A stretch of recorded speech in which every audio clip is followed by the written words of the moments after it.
Gawat, makin panas. Ibu Megawati diserang anak milenial. Kalau kalian ditanya Ibu Megawati, apa sumbangsihmu untuk negeri ini? Jawab saja, aku bayar pajak lewat keringat pribadi hasil jualan online. Buat gaji presiden dari partaimu. Ibu Megawati, dulu pas zaman dulu, ada golongan muda dan golongan tua. Mereka berdiskusi sambil ngopi dan memikirkan bangsa ini. Tapi, kenapa sekarang malah golongan tua doang yang diskusi hanya memikirkan keuntungan pribadi? Aspirasi pemuda tidak pernah didengar, wahai Ibu Megawati. Ibu Mega, bila Ibu mengatakan hanya demo saja dan Ibu bilang, ayo debat. Tidak perlu lewat media seperti itu. Tinggal Ibu hubungi perwakilan mahasiswa dan elemen lain, debatlah dengan transparansi TNI dan Polri serta awak media agar transparan debat kalian ke elemen masyarakat. Ibu Mega, sumbangsi kami para pemuda adalah kami tidak korupsi uang rakyat. Kami tidak mengkhianati rakyat dan kami berjuang untuk rakyat. Ibu Mega bilang hanya demo saja dan merusak. Bu Mega lupa kejadian tahun 98 dulu. Jangan kejauhan, Bu. Ibu Mega lupa siapa yang dulu terus-terusan demo Pak SBY menjabat sebagai presiden. Wajah menangis kencang. Wahai Ibu Megawati, almarhum Bapak Ibu Mega pernah bilang, beri 100 pemuda, maka kuguncang dunia. Kok Ibu tega malah nyempelein anak muda? Ibu Mega, Anda pertanyakan sumbangsih pemuda terhadap bangsa. Saya setidaknya tak pernah korup uang rakyat, malah saya bayar pajak yang nantinya buat bayar gaji pemerintah, juga gaji presiden dari petugas partai Ibu sendiri. Nah, kalau sumbangsih BPIP dan staf sus milenial, apa Bu terhadap bangsa ini? Ibu Mega mungkin lupa bahwa dirinya pernah jadi motor penggerak semangat pemuda zaman Orde Baru yang menolak tunduk. Bibit-bibit reformasi menyala semakin terang. 27 Juli 1996 menjadi saksinya. Ibu Mega, tahu saja kalau anak muda hobinya cuma tidur. Kalau begitu, saya juga mau nanya, emang Ibu Mega dan kawan-kawan seperjuangan sudah ngelakuin apa untuk bangsa ini? Pasti sama kan? Tidur juga. Soalnya, orang tidur biasanya tidak bisa mendengar bisikan rakyat, apalagi teriakan aspirasi rakyat. Ibu Mega, ingat nggak dulu zaman Pak SBY menjabat? Siapa coba yang sering demo? Siapa? Partai Ibu juga kan? Anaknya nangis-nangis drama. Nggak malu, Bu? Satu lagi. Susah-susah beli Indosat. Dijual juga. Emang perusahaan Ibu ya? Itulah segelintir curahan hati anak milenial di Twitter. Sebelumnya, Megawati ke Jokowi. Anak muda, jangan dimanja. Apa sih sumbangsih milenial? Pemerintahan Presiden Joko Widodo dan Wakil Presiden Ma'ruf Amin yang kerap melibatkan kelompok milenial dalam pemerintahan disoroti Ketua Umum Partai Demokrasi Indonesia Perjuangan, Megawati Soekarno Putri. Saat berbicara dalam peresmian sejumlah kantor partai di daerah lewat virtual Rabu 28 Oktober, Mega mengkritik bahwa hingga kini keterlibatan milenial belum menunjukkan hal yang nyata. Bahkan, Presiden kelima Republik Indonesia ini mengaku sudah menyampaikan kritikannya terkait milenial kepada Presiden Joko Widodo. Anak muda, kita, saya bilang sama Presiden, jangan dimanja.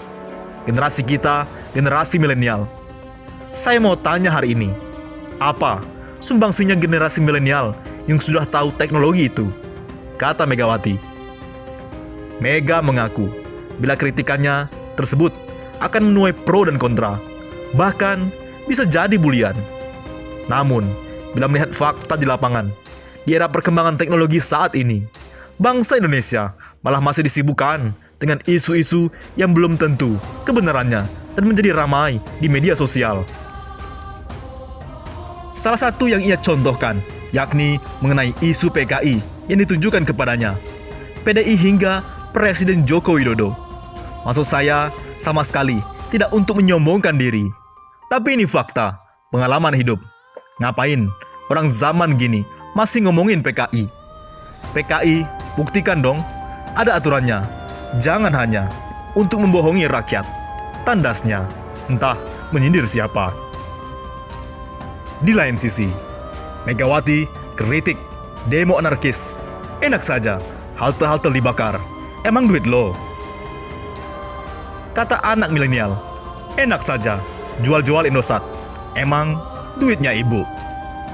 Fenomena maraknya aksi demonstrasi beberapa waktu belakangan oleh beberapa elemen masyarakat turut membuat gerah Ketua Umum Partai Demokrasi Indonesia Perjuangan, Megawati Soekarno Putri. Kurang apa saya bilang pada mereka yang mau demo-demo? Ngapain sih kamu demo-demo? Kalau tidak cocok, pergi ke DPR. Di sana ada yang namanya rapat dengar pendapat. Itu terbuka bagi aspirasi, kata Megawati saat berbicara secara daring dalam peresmian sejumlah kantor PDIP di daerah. Lah ibu, orang kan demo pergi ke DPR, tapi tidak ada yang menyambut. Pada dasarnya, Presiden kelima Republik Indonesia ini menghormati adanya aksi penyampaian pendapat yang dilakukan terjun ke jalan dalam bentuk demonstrasi. Hal ini merupakan wujud negara berdemokrasi. Namun demikian, ia menyesalkan penyampaian aspirasi tersebut justru diwarnai dengan aksi perusakan fasilitas publik. Masya Allah, susah-susah bikin halte Transjakarta, enak saja dibakar. Emangnya duit lo? Ditangkap tak mau. Gimana ya? Aku sih pikir lucu. Lucu banget nih Republik Indonesia sekarang. Tambahnya. Di lain sisi, senior LIPI, PDIP ternyata belum legowo karena Jokowi tidak penuhi keinginan Mega. Mungkin itu yang bikin Ibu Mega marah-marah. Peneliti senior Lembaga Ilmu Pengetahuan Indonesia yang kita kenal dengan LIPI, Profesor Siti Zuhro, menangkap sinyalemen ketidaknyamanan PDI Perjuangan dengan adanya porsi lebih kepada parpol lain dalam pemerintahan Presiden Joko Widodo.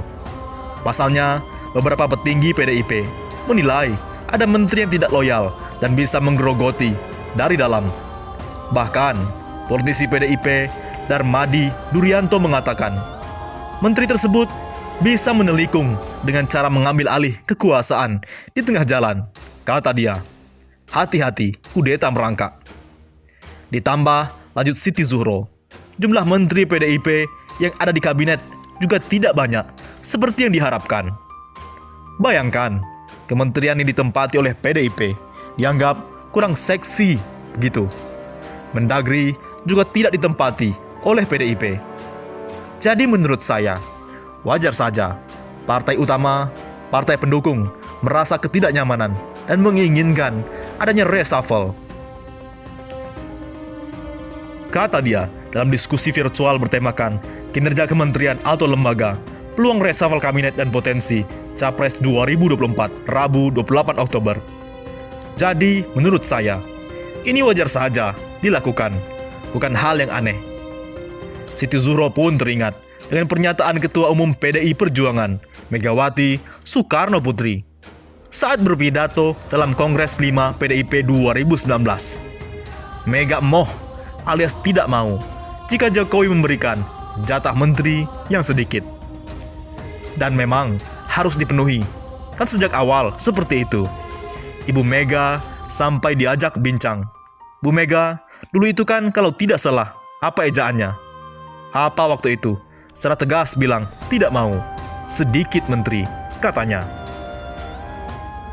Menurutnya, itu yang membuat beberapa kader PDIP tidak nyaman. Ditambah, saat ini soal manuver politik di lingkaran istana, di mana ada gelagat menteri yang sudah buat ancang-ancang untuk 2024. Jadi, harus banyaklah jumlah menteri. Itu yang menyebabkan sampai sekarang belum legowo, pungkas Profesor Siti Zuhro. Bagaimana? Menurut pendapat Anda,